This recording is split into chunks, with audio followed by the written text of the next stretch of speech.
الحمد لله رب العالمين والصلاة والسلام على أشرف الأنبياء والمرسلين نبينا محمد صلى الله عليه وعلى آله وصحبه أجمعين أما بعد அன்புக்குரிய அல்லாஹ்வுடைய நல்லடியார்களே, அருமை பெரியார்களே, சகோதரர்களே, அல்லாஹு தஆலாவுடைய உதவியினால் இந்த ரமலானுடைய மாதம் எங்களுக்கு வந்து கடைசி 10 அதிலும் ஒரு கிழமை போனதன் பின்னால் ஓரிரு தினங்கள் எஞ்சிய நிலையிலே இப்பொழுது நாங்கள் அந்த ரமலானை வழி அனுப்புவதற்காக தயாராகி கொண்டிருக்கக்கூடிய நேரத்திலே நாம் இருந்து கொண்டிருக்கின்றோம். எங்களுக்கு தெரியும் எவ்வளவு வேகமான முறையிலே இந்த ரமலானுடைய மாதம் எங்களுக்கு வந்தது.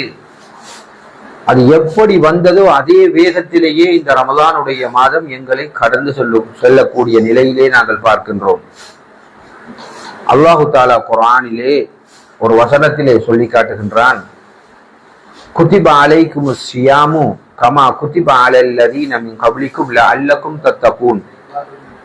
உங்களுக்கு நோன்பு இந்த ரமலானுடைய மாதத்திலே கடமையாக்கப்பட்டிருக்கின்றது, நீங்கள் தக்குவா உடையவர்களாக மாற வேண்டும் என்பதற்காகத்தான்.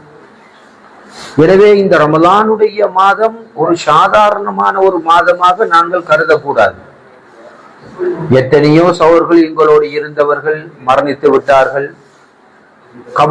கபருடைய வாழ்க்கைக்கு சென்று விட்டார்கள். அல்லாஹு தாலா அவர்களுக்கு இல்லாத ஒரு பாக்கியத்தை எங்களுக்கு அல்லாஹு தாலா தந்திருக்கின்றான். அதுதான் நாங்கள் உயிரோடு இருந்து கொண்டிருக்கக்கூடிய நேரம். இப்பொழுது அல்லாஹு சுப்ஹானஹு வ தஆலா இந்த ரமலானுடைய மாதத்திலே எங்களை நோன்பு நோக்க சொன்னான். நாங்கள் பசியோடு இருந்தோம், தாகத்தோடு இருந்தோம். அல்லாஹ்வுக்காக இந்த ரமலானுடைய மாதத்திலே நாங்கள் அந்த நோன்பை நோற்றோம். இந்த நோன்பை பிடிக்கக்கூடிய நோக்கத்தை அல்லாஹ் சொல்லுகின்ற போது, என்னுடைய பயம், என்னுடைய அச்சம் உனக்கு வர வேண்டும் என்று அல்லாஹு தஆலா விரும்புகின்றார். இந்த அல்லாஹ்வுடைய அச்சம், இந்த பயம் எங்கே வர வேண்டும் என்றால் உள்ளத்திலே வர வேண்டும். எனவேதான் ரசூலுல்லாஹி ஸல்லல்லாஹு அலைஹி வஸல்லம் பல பாவங்களை சுட்டிக்காட்டிய நபி அவர்கள் கடைசியாக சொன்னார்கள், அத்தக்வா ஹாஹுனா யுஷீரு இலா சத்ரி. தக்வா என்பது உள்ளத்திலே வர வேண்டும் என்பதை நெஞ்சை தொட்டு காட்டினார்கள். இந்த தக்வா, இந்த இறையச்சம் என்னிடத்திலே வரவில்லை என்றால் இந்த நோன்பு எங்களுக்கு வந்ததிலே எந்த பிரயோசனமும் கிடையாது என்பதை எங்களுடைய மனதிலே நாங்கள் பதித்துக் கொள்ள வேண்டும். நபியுல்லாஹி ஸல்லல்லாஹு அலைஹி வஸல்லம் அவர்கள் சொன்னார்கள் இல்லையா ஒரு ஹதீஸிலே, ஒரு மனிதனுக்கு ரமலானுடைய மாதம் வருகின்றது, அந்த ரமலானுடைய மாதம் எப்படி வந்ததோ அதே நிலையிலேயே கடந்து செல்லுகின்றது. ஜிப்ரீல் அலைஹிஸ்ஸலாம் நபி அவரிடத்திலே சொன்னார்கள், எப்படி இந்த ரமலானுடைய மாதம் வந்ததோ அதே போலவே இந்த ரமலானுடைய மாதம் இப்போ கடந்து செல்லுகின்றது. அவனுடைய பாவங்கள் மன்னிக்கப்படாத நிலையிலே கடந்து செல்லுகின்றது. அப்படி என்றால் என்ன? எல்லோரும் நோன்பு பிடித்தார்கள், நானும் நோன்பு பிடித்தேன். ஏன் பிடித்தேன், எதற்கு பிடித்தேன் என்பதில்லை. எல்லோரும் தொழுதார்கள், நானும் தொழுதேன்.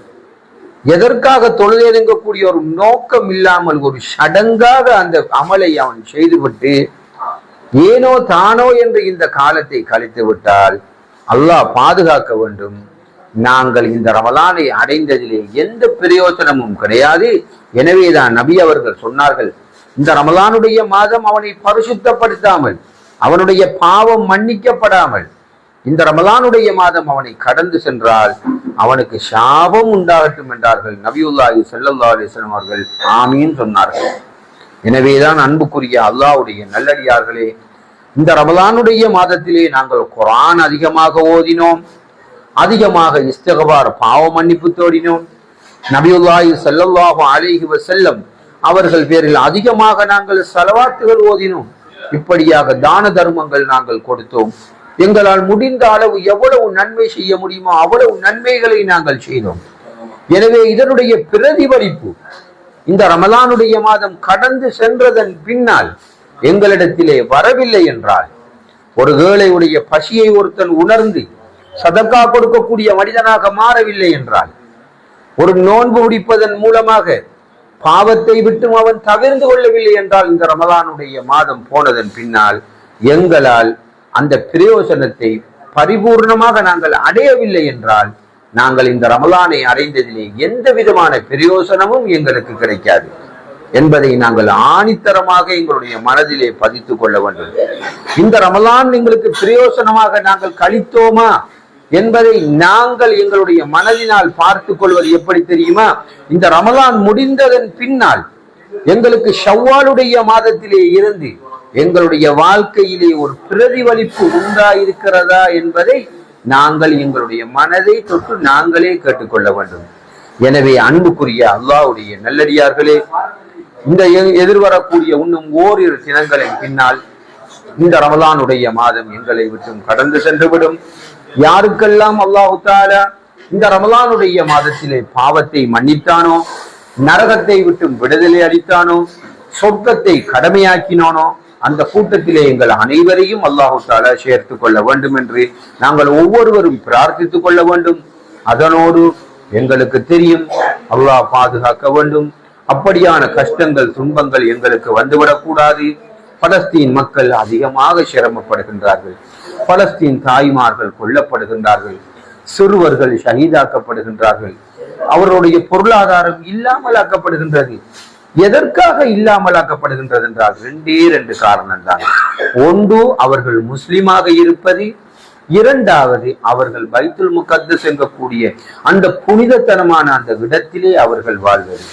அன்புக்குரிய அல்லாஹ்வுடைய நல்லடியார்களே, அருளுன் முகத்தஸா, அதாவது பரிசுத்தமான பூமி என்று அல்லாஹ் குர்ஆனிலே சொன்ன அந்த பலஸ்தீனிலே அந்த மக்கள் வாழ்ந்ததுதான் அவர்கள் செய்த குற்றமாக கருதப்படுகின்றது. அதனால் தான் அவர்கள் கொல்லப்படுகின்றார்கள், ஷஹீதாக்கப்படுகின்றார்கள். எங்களுக்கு பிள்ளைகள் இருப்பது போன்று, எங்களுக்கு பெற்றோர்கள் இருப்பது போன்று, எங்களுக்கு மனைவிமார்கள் இருப்பது போன்று அந்த அவர்களுக்கும் அப்படியான பெற்றோர்கள் பிள்ளைகள் இருக்கிறார்கள். சகோதரர்களே, அந்த வீடியோக்களை நாங்கள் யூடியூப் வழியாக வேற ஊடகங்களின் மூலமாக பார்க்கின்ற போது எங்கள் மனது எங்களால் சகித்து கொள்ள முடியவில்லை. கவலைப்படுகின்றோம், துன்பப்படுகின்றோம். எங்களால் என்ன செய்ய முடியும்? அல்லாஹ்விடத்திலே நாங்கள் அந்த மக்களுக்காக பிரார்த்திக்க வேண்டும். அந்த மக்களுக்காக நாங்கள் பிரார்த்திக்க வேண்டும். யா அல்லாஹ், அவர்களுக்கு உதவி செய்ய அல்லாஹ். எங்களுடைய துஆவிலே நாங்கள் சேர்த்து கொள்ள வேண்டும். யா அல்லாஹ், அந்த தாய்மார்களை நீ பாதுகாரு, அவர்களுடைய பொருளாதாரத்தை பாதுகாரு. எங்களுக்கு அதுதான் மிகப்பெரிய ஆயுதமாக இருந்து கொண்டிருக்கின்றது. அந்த மக்களுக்காக நாங்கள் என்ன துஆக்களை நாங்கள் கேட்டாலும் இந்த ரமலானுடைய காலத்திலே நாங்கள் அவர்களையும் நாங்கள் சேர்த்து கொள்ள வேண்டும். அவர்களுடைய பொருளாதாரத்தை பாதுகாரியா அல்லாஹ், அந்த புனித பூமியை பாதுகாரியா அல்லாஹ் என்று நாங்கள் சேர்த்து கொள்ள வேண்டும். எனவே அன்புக்குரிய அல்லாஹ்வுடைய நல்லடியார்களே, எவற்றையெல்லாம் நாங்கள் கேட்டோமோ அதன்படி ஒரு சிறப்பான ஒரு வாழ்க்கையை எதிர்காலத்திலே அமைத்துக் கொள்ள அல்லாஹு தஆலா நம் அனைவருக்கும் தௌஃபீக் செய்தருள்வானாக. வாஹிர் தஅவானா அனில் ஹம்துலில்லாஹி ரப்பில் ஆலமீன். அஸ்ஸலாமு அலைக்கும் வரஹ்மத்துல்லாஹி வபரகாத்துஹு.